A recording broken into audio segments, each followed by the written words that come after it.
Hi guys, welcome to TFA Files TV. We are back again with the latest gossip. Nyadzi kupisa kutenderera pa social media. Pashinjava pangana by Beth achiendera mberi achituka Makandiw. See full video.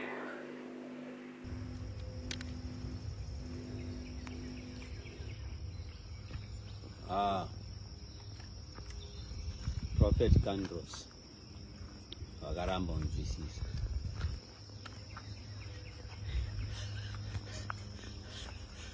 Akaramba unzwisisa. But zvinoitika ndezvodeso. From Makandiw whether vabvuma ndoaramba. He's a spiritual giant.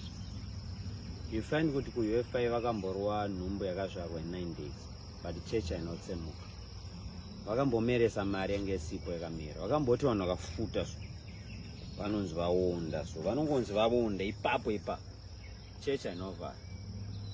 Vakamboya vakatoti write this down. Write this down.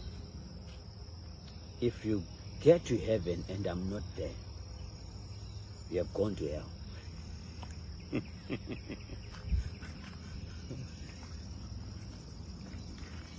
Church ainova. And then on that, my thought was, tested to go kudenga ne grace, kote ne mabas. But the church ainova. Why? Prophet Makandiw is a giant in the spirit. And then my thoughts on nyaye magifts ya wakatsanangura. Wakagona tsanangura yawa yange yakanasotsetseka. But you see kuti Mwari is too big kuti tivaise muhomwe. Mwari havakwane muhomwe. Inzwa inini. Mwari ka vanonzi Mwari baba, Mwari mweya, Mwari mwanakomana. But vese vari 3 ndi Mwari 1. Inonzi 3 in 1.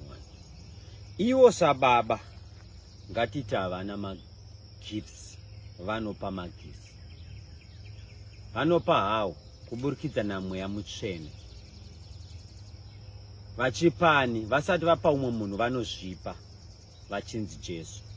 Saka Jesu mwanakomana waMwari ane chipo. Ndosaka panyika aiprofita, aisvinutsa mapofu. Kudenga Bible rinototi he humbled himself little lower than angels. Vakazvininipisa, vatori nehumility kudenga iko. So you find kuti topic here, it's a very sensitive topic, but mukuru wakaramba.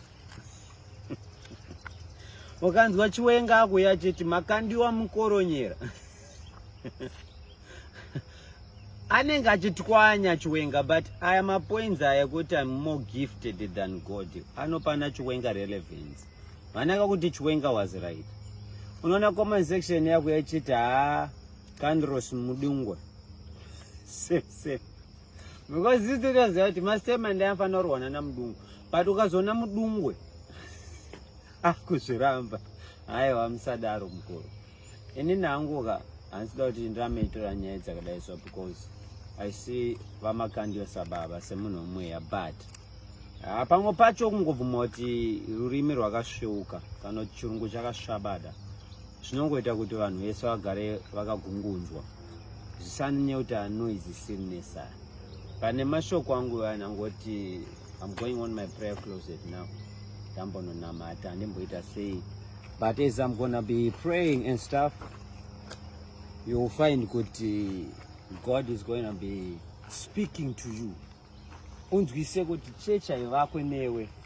Church inovakwa neukama hwako naMwari, kwete ukama hwako namufundisi. Pamwe pacho tinoshoresa Mwari semafundisi. Nyanya inini. Munondiziya. But ndotya Mwari, ndoda Mwari, ndonamata naMwari. Nema mistake angu ndotoziva kuti apa ndarasika. Tinongonamata dai mapasta ese manzwisisa kuti hakuna mutsvene. Mutsvene wacho ndiani? Sare rakanaka. Amonamata.